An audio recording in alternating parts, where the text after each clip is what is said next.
हाँ जी जड़ियो, क्या स्टोरी है। अस्सलाम वालेकुम एवरीवन, कैसे हैं आप सब लोग? ठीक है।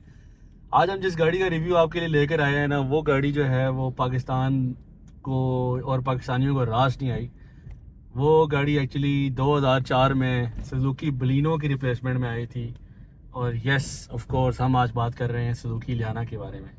इस वीडियो में आपको सुजुकी लियाना के बारे में तमाम वो चीज़ें बताऊंगा जिसकी वजह से सुजुकी लियाना फ्लॉप हुई थी, और तमाम वो चीज़ें बताऊंगा जिसकी वजह से सुजुकी लियाना को फ्लॉप नहीं होना चाहिए था, लेकिन अनफॉर्चुनेटली वो फ्लॉप हुई। वीडियो को पूरा ज़रूर देखिएगा और चैनल को सब्सक्राइब और लाइक और कमेंट ज़रूर किया गया। आपके कमेंट से हमें पॉजिटिव फीडबैक मिलता है और गलतियाँ जो हमसे होती हैं हम उनको दुरुस्त करने की कोशिश करते हैं। सुजुकी लियाना 2004 में आई थी और सुजुकी लियाना जो है वो रिप्लेस इसने किया था सुजुकी बलिनो को। और 2004 से लेके 2014 तक ये गाड़ी पाकिस्तान में आई है।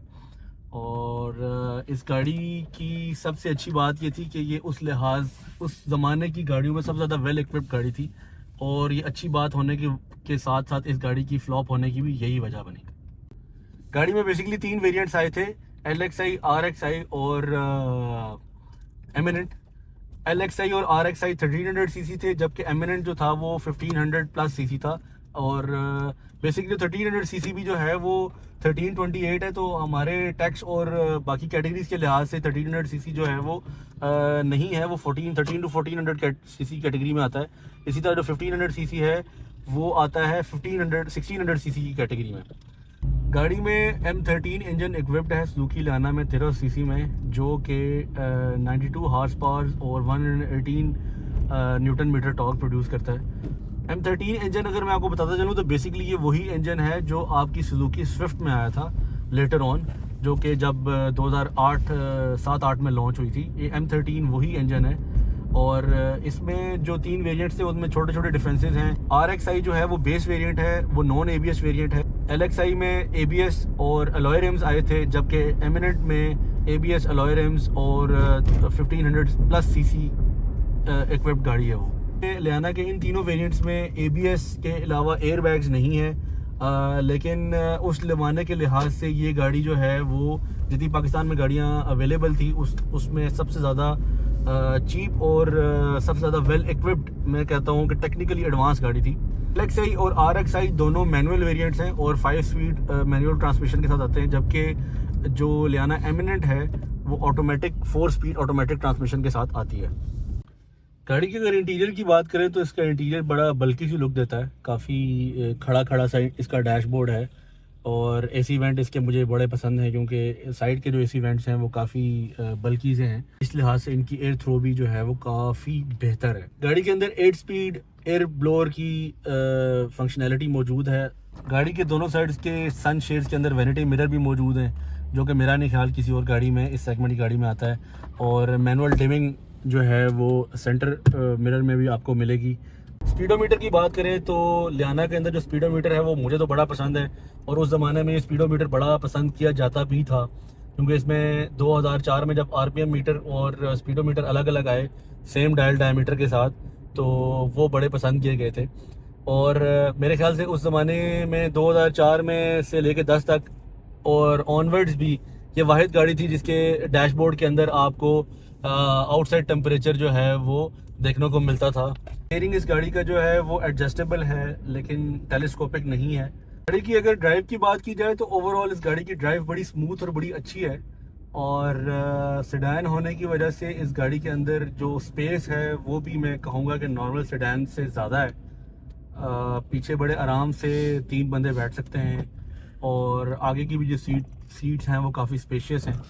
सेफ्टी फीचर्स की बात की जाए तो इस गाड़ी के अंदर ABS के साथ जो है वो इमोबिलाइज़र की चाइल्ड लॉक्स भी आते हैं, फॉग लैंप्स भी आती हैं, और रियर फॉग लैंप्स भी आते हैं स्पोर्ट्स वेरिएंट्स में और एमिनेंट में। अदरवाइज़ इस गाड़ी के अंदर एयर बैग्स नहीं है, एयर बैग्स इक्विप्ड गाड़ी नहीं है, ये नॉन एयर बैग गाड़ी है। बट LXI और एमिनेंट में ABS है, जबकि RXI जो उसका बेस वेरिएंट है उसमें ABS नहीं है। फ्यूल इकॉनमी इस गाड़ी की बड़ी बेहतर है। ये आपको इन सिटी जो है वो तकरीबन 13-13.5 दे दी, और लॉन्ग पे ये गाड़ी जो है वो 17-18 तक चली जाती है। अगर फ्यूल टैंक कैपेसिटी की बात की जाए तो इस गाड़ी का फ्यूल टैंक जो है वो काफ़ी बड़ा है नॉर्मल गाड़ियों से। इसका फ्यूल टैंक 50 लीटर्स का आता है और which is quite impressive. Suzuki की अगर फ्लॉप होने की वजह बताएं तो सुजुकी की फ्लॉप होने की मेरे ख्याल से दो वजूहत हैं। एक एक्सपेंसिव स्पेयर पार्ट्स और उनकी नॉन अवेलेबिलिटी, और सेकेंडली जो जिस ज़माने में ये इतनी वेल इक्विप्ड गाड़ी आई थी उस ज़माने में हमारे कल मैकेनिक्स बोलते हैं वो इतने इक्विप्ड नहीं थे और उनको इस गाड़ी की समझ में नहीं आई, तो उन्होंने उस गाड़ी को फ्लॉप करार दे दिया और रीसेल वैल्यू जो है वो इस गाड़ी की गिर गई। लियाना की जो रीसेल वैल्यू है वो बड़ी कम है।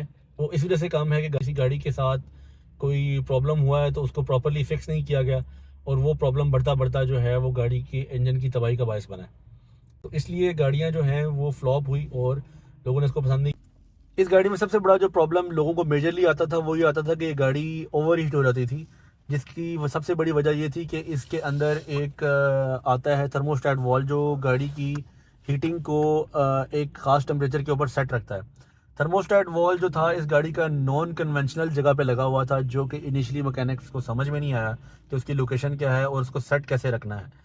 तो उस वजह से वो गाड़ियों के थर्मोस्टेट वॉल निकाल दिया करते थे, या थर्मोस्टेट वॉल अगर वो डालते भी थे तो वो क्या करते थे कि गाड़ी का इंजन निकाल के उसके अंदर थर्मोस्टेट इक्विप करते थे और उसको जब वो डालते थे तो उनसे सही सेट नहीं होता था, जिसकी वजह से कई दफ़ा ये शिकायत मिली है कि लोगों की गाड़ी की हेड गैस्केट जो थी वो ख़राब हो जाती थी, यानी कि क्रॉस हो जाती थी।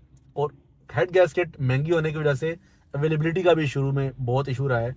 सुजुकी के पार्ट्स क्योंकि पाकिस्तान में भी बनाए जाते हैं और इम्पोर्ट भी होते हैं लेकिन काबली नहीं आते, यानी कि अगर आप जिस तरह टोयोटा के पार्ट्स आपको मिल जाते हैं काबली, इस तरह जापानीज़ गाड़ियों के इम्पोर्टेड माल के पार्ट्स आपको नहीं मिलते।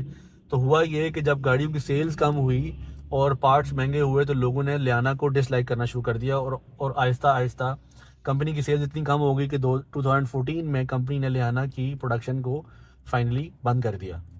अभी राइट नाउ अगर आप इस बात करें तो ये सेगमेंट, जिस सेगमेंट में हम बैठे हुए हैं और जिस सेगमेंट की गाड़ी है ये सेडान कार है। सेडान कार्स में सबसे लो प्राइस में आपको ये गाड़ी मिलती है। अगर मैं अभी आजकल की बात करूं तो इतनी महंगाई होने के बावजूद भी सुजुकी लियाना आपको 10 लाख से 12 लाख के बजट के अंदर बेहतरीन अच्छी साफ़ सुथरी गाड़ी, सिंगल हैंड यूज़ हुई हुई में भी गाड़ी आपको मार्केट में अवेलेबल हो जाए।